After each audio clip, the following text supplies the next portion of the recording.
At the end of September 2020, the Foundation for European Progressive Studies organized the second Annual Autumn Academy. We launched this initiative to create a regular event for young elected progressives for learning, networking, and experiencing the Brussels stage of centre-left politics. So this became an opportunity, for example, to meet members of the European Parliament, current and former commissioners, assuming that some of the participants will actually end up in such roles a little bit later. A part of the program was organized as a competition, and the best performers were rewarded at the grand finale. Just like in 2019, we spent some time with a serious reflection about the state of social democracy in Europe, and we organized breakout sessions around the analysis of 3 policies, 3 countries, and 3 EU institutions. This time around, we also wanted to prepare our progressive participants for the forthcoming conference on the future of Europe. Due to COVID-19, the 2020 edition of the FEPS Annual Autumn Academy was moved online completely. Altogether, we had 80 nominees, but together with all the speakers and organizers, some 250 progressives participated. We very much hope that by the time the 2021 edition comes, the coronavirus will be defeated and we can see each other in the wonderful new headquarters of FEPS. Till then, watch this summary of the 2020 experience.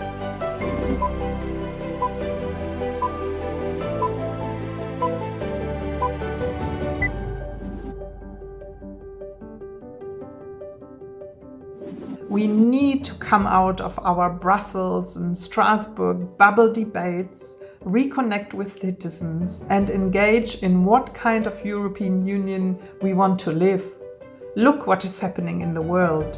Europe has to be clear on what it wants and how it can strengthen its capacity to act in a world that gets more and more insecure and unsecure. And we discussed all this at the FEPS Autumn Academy. And we came up with a proposal, and it was broadly supported, that puts the citizens of Europe at the center of this debate. If we use this opportunity of the conference on the future of Europe, we can still make a better future where we put solidarity and the well-being of citizens in the center.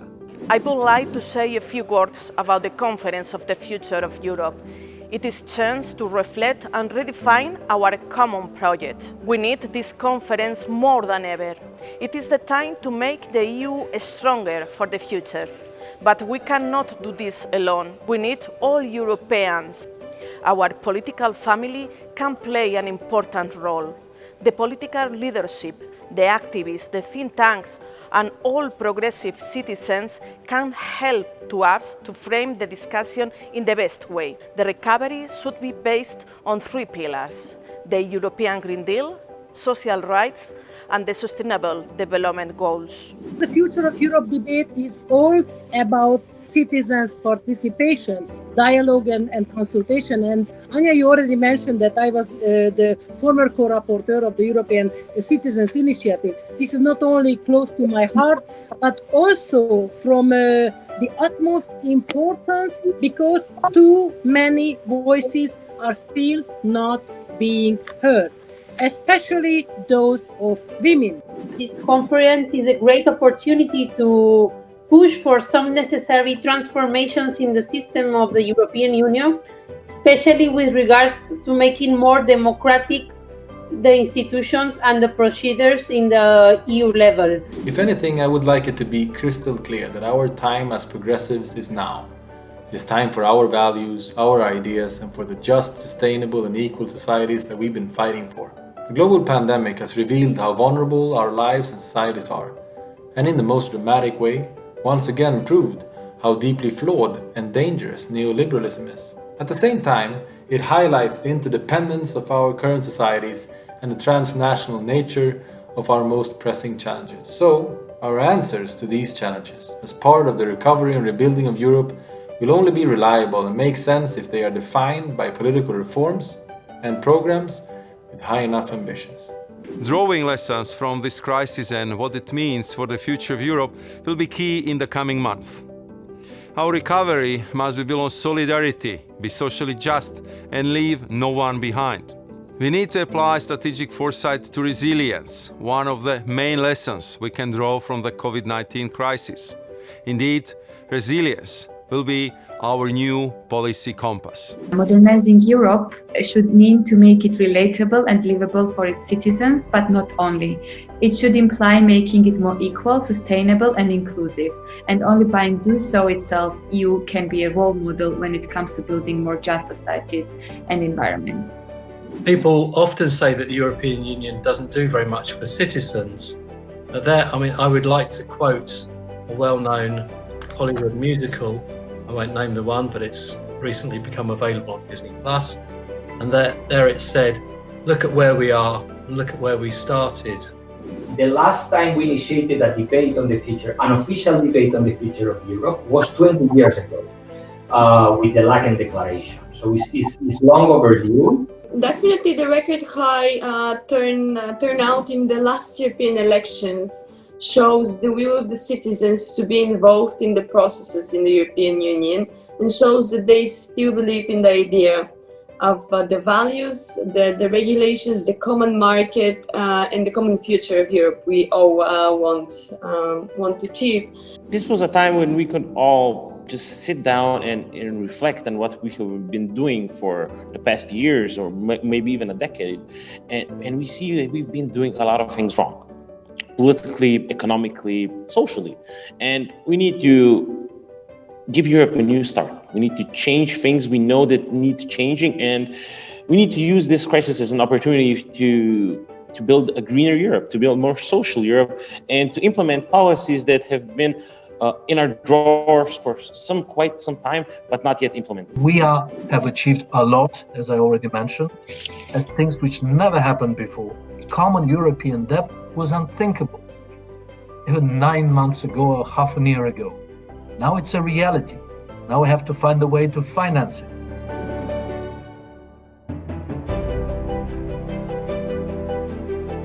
The European Green Deal has to be at the center of our recovery, creating new, quality green jobs in a context of rising unemployment. We have to promote a growth strategy that gives back more than it takes away, helping companies to become world leaders in clean and sustainable products and technologies. This is the time for Europe to think long-term, to live up to this extraordinary challenge and to prepare a better future for the generations to come. Some say that the new century started in March 2020, and I very much agree with those people who said so. The pandemic has exposed the inequalities and the unsustainability of our current model of development, and together the only thing we can do now is not to waste this other crisis and to really go toward a completely different way of living together, a completely different way to evaluate the well-being of everybody, a completely different way to consider cohesion, social and economic cohesion, as a vital part for our society and for our future. It was all about how can we change the future of Europe. Because with COVID in our mind, now is the time to act. Now is the time that we as social democrats can step up and change the world for the better, because everybody has the right to live in a world where they have a roof over their head and food on the table, and live in a social, inclusive society where they can be who they want to be. Because that's the future of Europe, to make sure that everybody has a chance to come along.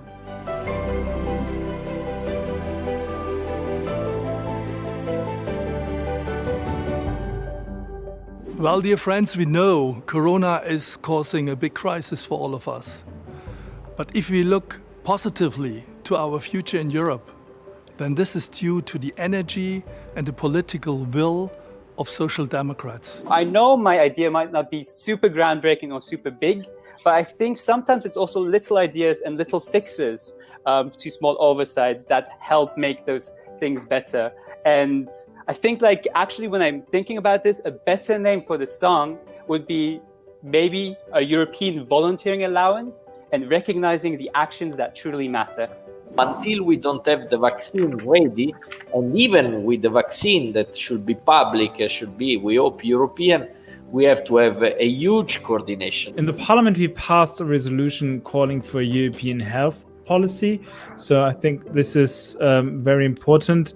But unfortunately, it is clear that the treaties are not in shape to show a good reaction to a health crisis like this. So that's why we need to change the treaties so that we can do more at the European level if another health crisis of this scale happens again.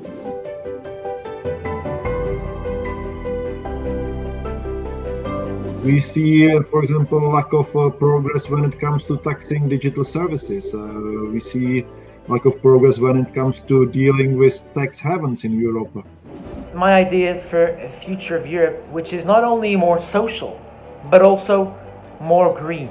We need to fight the climate crisis, and therefore the idea was that we could have a minimum carbon price, not only for goods which are outside of the European trading scheme, where carbon taxes are already being implemented across Europe, but also for those which are in the European trading scheme, in order for us to accelerate the decarbonization of our economy without without being dependent on market and price factors.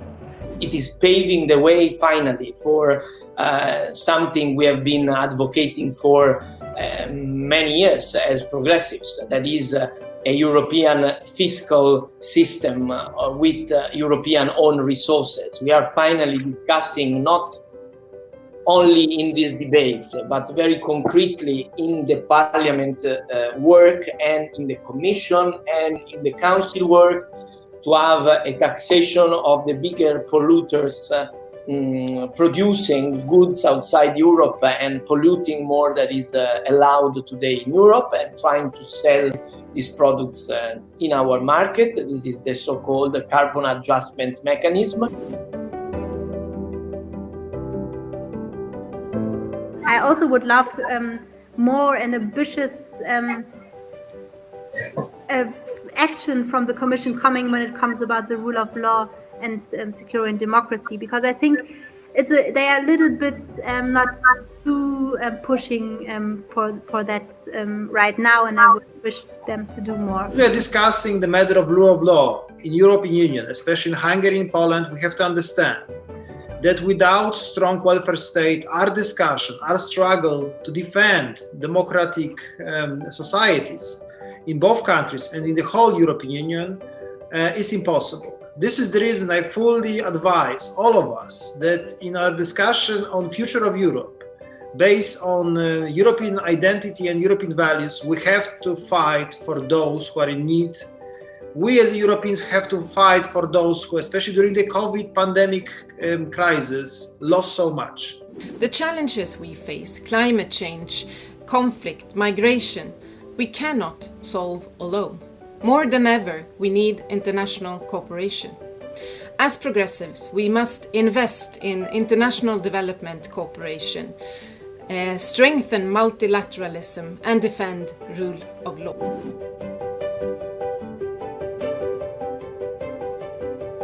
We need global solutions to big global problems.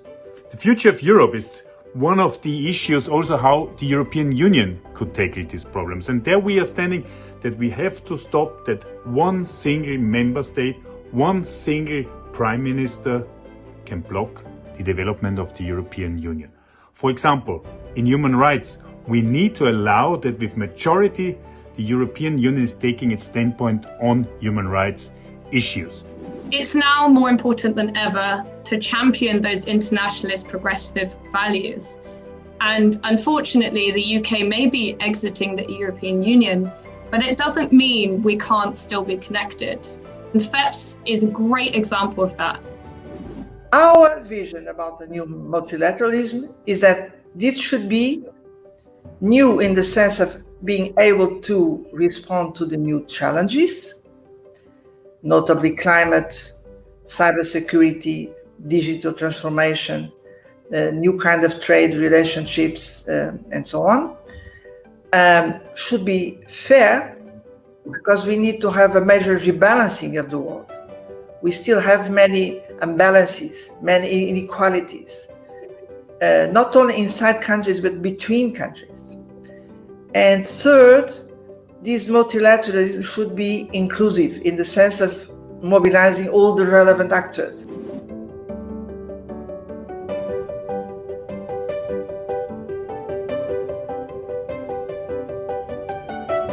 It was a great opportunity to perform networking with people around Europe, which have the same social democratic and progressive values. I would just like to say that the participants who did present their ideas and debated amongst each other, and also with speakers listening in, professionals and experts, were amazing. All of them had great ideas, and I'm just proud to have been a part of this. We were able to talk to each other and to share what is our visions, what are our hopes about the future that we need to build together. I would like to thank the organization, because this has been like the smoothest online event I've ever been to, and I've gotten 6 months worth of university lectures online, so I know what I'm talking about. What I really took from it was the interactive sessions we were able to have with people like Seb Dance and Theresa Griffin, MEPs who could tell us and share with us their actual experiences. I think we all attended a lot of online meetings due to COVID, but for me, this one was so inspiring and interactive. I think it was one of the best I attended lately. Let me conclude very shortly by picking is a kind of paraphrase of one of the winners when he was saying, let's make social democracy great again. Yes, I fully agree. And let's also make progressives great again. And I think we can make it.